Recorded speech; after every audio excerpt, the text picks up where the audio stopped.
Hey, what is up guys? This is Nishi from MST.TV here, back with another Market Watch episode. Today we're going over a few different things that we've seen all over the market recently. There's a couple of cards from last weekend that I did completely forget about, so I do want to touch on those, but there's also some forward-looking stuff that I think is still going to be important for us to make note of. We have Terminal Revenge and then the Infinite Forbidden dropping in back-to-back months. Both of those I think are going to be game-changing sets, and honestly I think there's a chance we could see an emergency ban list as well, so there's enough going on with Yu-Gi-Oh! And the market to distract myself from my Mavericks losing game 1. Let's get started. Kicking things off, I want to talk about Link Spider. So this is actually one of the first Link monsters ever printed. It's a pretty simple one, as you can special summon it with any normal monster as a material, and it does have an effect where you can special summon a level 4 or lower normal monster from your hand to the zone that this card points to. Now the reason that this card is relevant is that tokens count as normal monsters, so if your opponent happens to drop Nibiru on you, you can turn the token into a Link Spider. Now even though you probably don't play any normal monsters in a deck like Snake Eye, this is still important because it allows you to make an SP Little Knight, which requires effect monsters as materials, where you can banish the opponent's Nibiru and you still have an interruption available for your opponent's turn. I did the written feature match for the DB Grinder and Paulo, who won the event, and both of them did play Link Spider in the extra deck, and I believe Paulo actually ended up needing to go into it in that match. Now as far as pricing goes, the Ulti Link Spiders are the most noteworthy ones. They were around $25 a couple of months ago, and they're now up to $40 each. And then even though there are a couple of other printings, all of them are actually relatively old, so they're quite difficult to find. Either a common or super rare Link Spider is going to cost you between $3 and $5. Not breaking the bank or anything, but still more than you would typically expect for something that was really just a starter deck super rare. Definitely a card to make note of and try to dig up out of your bulk, since this would have been a pretty easy card to overlook in the past. Up next, and this is actually one of the main ones I wanted to talk about from YCS Indianapolis, it's Metaltronis. Now this is a brand new spell card from Legacy of Destruction, and it's a super rare. It's actually really crazy still. It's a quick play spell card where you target an opponent's monster and special summon a monster from your hand deck or extra deck that has 2 or more of the same type, attribute, and or attack with its effect negated, and then you negate your opponent's monster's effect as well. And then after that, if the 2 monsters have the same name, you banish both targets face down. So essentially this card is like an upgraded version of Forbidden Chalice, but more specifically for mirror matches. This card was used in a ton of Snake Eye side decks at the YCS. As a quick play spell card, it's really versatile whether you're going first or second, but the other really important thing is that it banishes the opponent's monster face down. So if you hit your opponent's Snake Eye Ash with this card, it means that they can't special summon it with Oak, or if you get rid of their Oak face down, they can't abuse that for the rest of the game. Right now, we haven't really seen Metaltronis used in anything other than Snake Eye, but theoretically, this card could be a really strong option going into mirror matches, or if a particular engine gets really popular. Now, as a brand new super rare, this card is only a couple of dollars right now, but I think aside from Pydra, it's the only other super rare from Legacy of Destruction that's really worth anything right now. We've seen a bunch of super rares from sets recently that can get expensive out of nowhere, so this is something that I'd definitely grab a set of and hold onto for your own use just in case. The next one here is Arius the Labyrinth Butler. So I remember when Arius was first revealed, everyone was going crazy thinking that Labyrinth was going to be this tier 0 deck. I think that this was around the time that Labyrinth was actually just starting to do well, and everyone was hating on Eradicator Epidemic Virus. And then after Arius came out, a lot of players were only running one copy, saying that the card was kind of bricky. But I think that as time has gone on, more and more players are accepting of the fact that this card can be played at 3 and is actually pretty good. Of course, it lets you summon a Labyrinth monster or set a normal trap card from your hand on turn 0, so even if you're going second, this is extremely important because you're a trap deck that still wants to be able to play the game right away. This card does also help the deck to facilitate making Chaos Angel, since it is a level 6/2.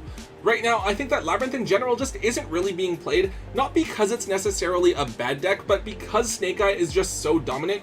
I think that most other decks don't really have much of an opportunity to do anything. However, I think that the top 8 performance at YCS Indianapolis shows that the deck could be really strong, and I think that if we were to see an emergency ban list and Snake Eye saw some hits, then yeah, maybe Labyrinth could have a decent chance at being a tier 1 strategy again. With the decks showing at YCS Indianapolis, however, we have seen the secret rare version of Arius go up from around $15 to $17 now up to $20 to $25, while the quarter century printing has gone from around $90 up to $115. This is the card's only printing, though it should be included in the 2024 tins as well, so only hold on to this card if it's something that you see yourself wanting to play over the next couple of months. Let's move on to a couple of forward-looking cards, and the first one here is Evil Zar Lars. Now this one is a generic rank 6 Xyz monster that can't be targeted by monster effects. Basically, you can detach 2 materials from it to target one face-up card your opponent controls, and negate its effects until the end of the turn. Now this is a pretty cool one, since it can negate an activated card like a Talents or something, but it can also shut off a Floodgate like anti-spell fragrance temporarily. The reason we're looking at this card is because it might potentially be an extra deck option once the Fiendsmith cards come out in the Infinite Forbidden.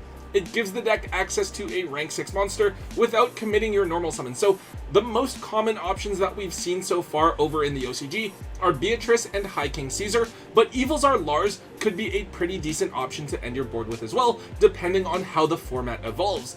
This card is a relatively new one as it just came out in the Duelist Nexus. However, those cards should be reprinted in the 2024 tins.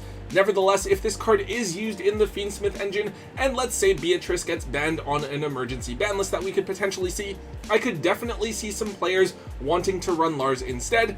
Now that said, the card is still relatively cheap. The quarter century printing is between $40 and $45, while the secret rares are at $8. I think both prices are pretty reasonable for what you're getting. If you do plan on running the Fiendsmith cards, this is a card that I would want to pick up just as a one-of, just in case it does become an option that players decide to run, so that you can make sure you have it available.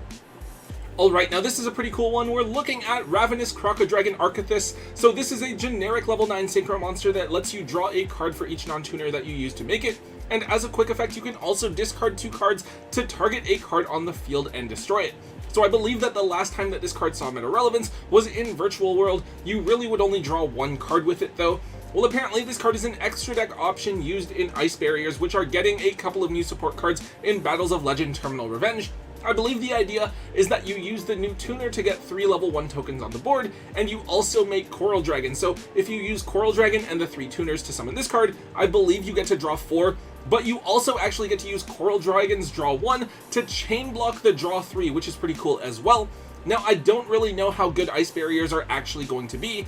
They're the deck that I personally am most interested in, since I love the way that the cards look, but I guess it will depend on how the format looks after Snake Eye is eventually no longer dominating everything.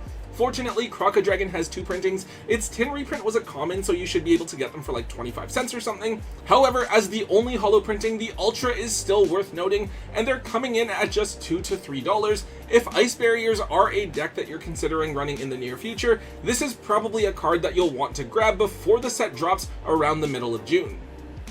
So here's an interesting one that a lot of people seem to be talking about now. It's Memento Anguish. Now in the Infinite Forbidden, we are getting a couple of really cool new Memento cards. One of them being a new fusion monster that sends 5 Memento monsters from your deck to the graveyard. I haven't seen too much from the deck competitively, but this strategy seems to be something that a lot of players are interested in trying out. And even at YCS Indianapolis, there were a ton of players looking to pick these cards up. A couple of weeks ago, we talked about Bone Party because it's one of the key starters for the deck. However, we've also seen even the higher end stuff moving. Anguish is one of the deck's best monsters, as it searches for a Memento on summon, and it also lets you pop a Memento in order to special summon a level 2 or lower Memento from your graveyard. Of course, the Memento cards were only printed in Valiant Smashers, which honestly wasn't a great set overall.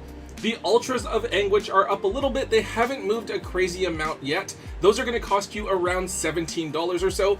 However, the collector's rare version of the cards has shot way up. These were around $60 before, but they are now almost at the $100 mark. We've seen similar movement with Memento Darkblade as well. The supers are still cheap, but the CRs have gone crazy.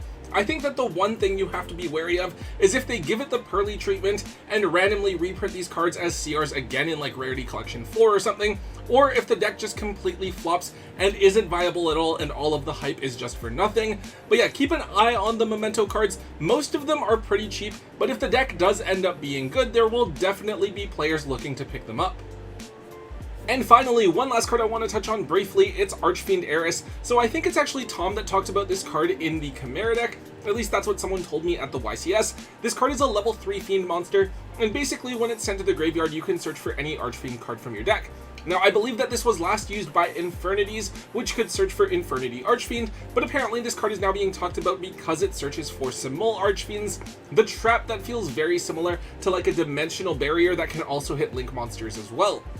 I believe that you use the big Berfamit fusion monster to dump this card for free, and then that searches for Simul Archfiends, so this can be pretty strong if you do decide to go first, especially against Snake Eye where most of their extra deck is basically Link monsters. Now, interestingly enough, Archfiend Eris only has 2 different printings and they're both rares. It was in Judgment of the Light and then the Megatins, so those came out back in like 2013, 2014. This card is almost a decade old and it's quite difficult to find. Now, despite being just a rare, this card is like $5 to $6 per copy. I don't know if it's worth picking up at that point. I guess it is if you really want to play it. I think it just kind of depends on how much you're playing, what deck you're playing, how much you really care. The thing is, this card feels so under the radar that I don't know if Konami's even going to bother reprinting it anytime soon, so this might just end up staying like a $5 card for the next half a year without seeing a reprint. However, if you do think that you might have some copies sitting around in your bulk, it's a great card to dig up and try to dump while it's worth something if you can. Alright guys, that is all I have for today. Definitely some interesting things. You know, the more I think about it, the more I think that we actually will get like some sort of emergency ban list drop within the next couple of weeks, because we have Terminal Revenge, but then we also have Infinite Forbidden coming out the same weekend as the NAWCQ, and if we let Snake Eye play with all of the Fiendsmith cards completely untouched, it's just going to dominate everything, and I don't think that's what Konami's going for. I don't think that would be a really good look. So I do think that they are going to release it within the next couple of weeks and give players some time to test and prepare, because we do know most of what's going to be coming in that set. Anyways guys, if you did enjoy today's Market Watch, please make sure you let me know by hitting that thumbs up button. Make sure you leave a comment in the comment section down below. Hit subscribe if you haven't already, and until next time guys, don't forget to hold on to your MST.TV.